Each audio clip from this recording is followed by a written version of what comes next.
Sobre o terreo, dentro e fora dos límites do Pazo de Mariñán, intentei transmitir unha idea aplicada a dúas intervencións que aparentemente son inconexas, mas en realidade resultan complementarias para entendermos os conceptos que desexo resaltar. Por unha banda, o movimento e trayectoria provocados polos elementos naturais e, por outra, a transferencia e desprazamento provocados pola intervención do home.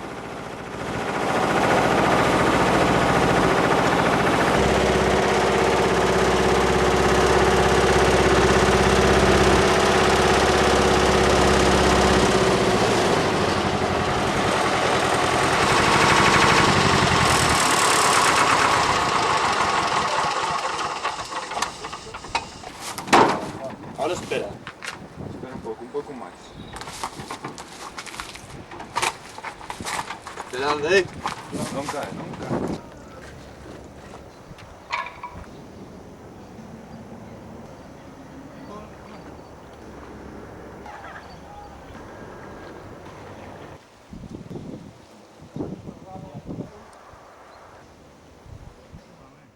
Para a primeira acción, elexín como lugar a marisma do Pazo de Mariñán, onde utilizamos un material inorgánico para construir un prisma de cristal que exercese como narrador de tempo ou marcador de mareas, oscilación de auga e trayectoria de luz, a través do cal se poidese ver secuencialmente o paso do sol.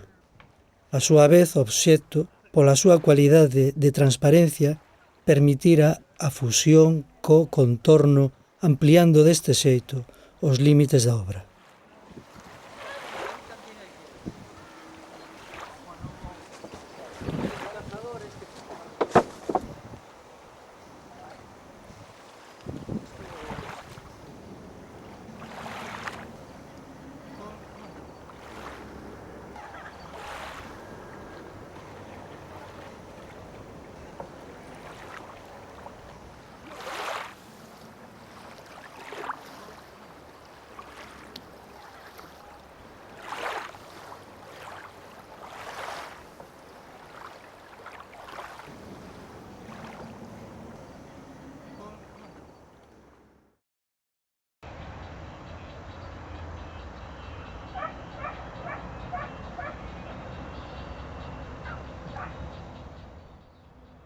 Na segunda intervención, a transferencia e desprazamento, optei por utilizar un elemento orgánico como a vide, culturalmente moi enraizada na zona.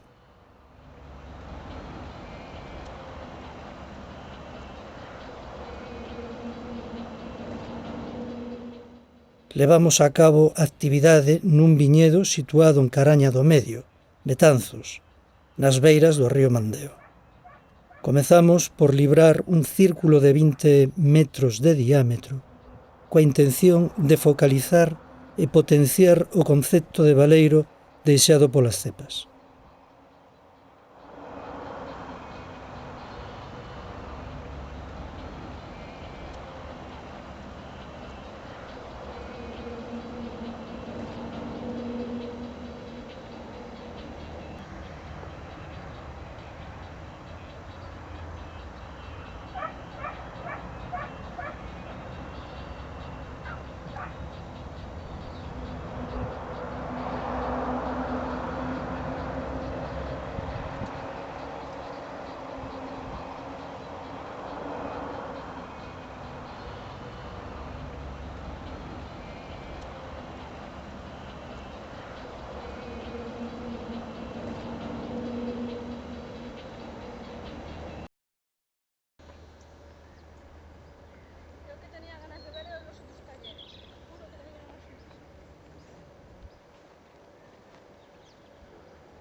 Nada, Pablo, que corta.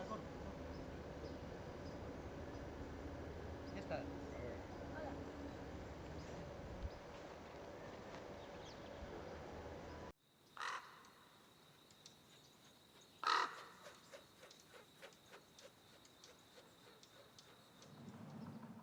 Transferimos a vegetación a unha ladeira do Pazo, formando con ela un segmento direccional que marcase unha dirección de ida e volta.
De novo no viñedo, reconstruímos a pegada do círculo con vontade de saída cara ao río.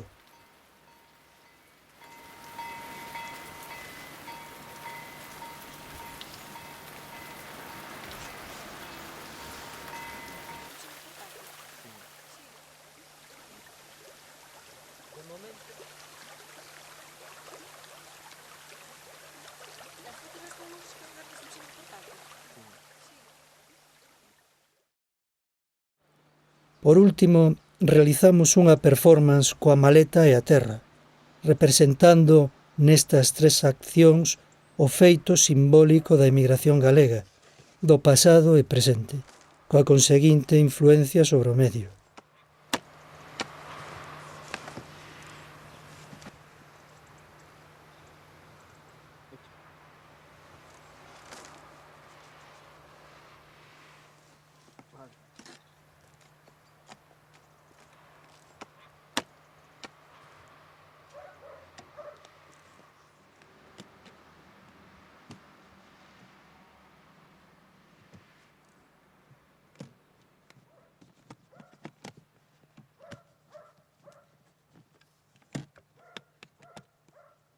Se destrancallou, carallo.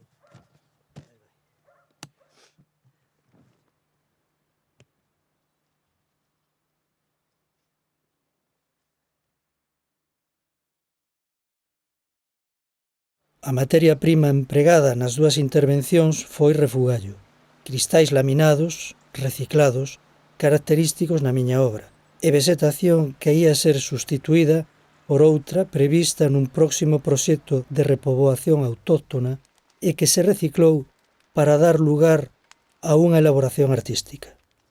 En síntese, tanto na primeira acción como na segunda, intentamos demostrar como o movimento inflúe no contorno.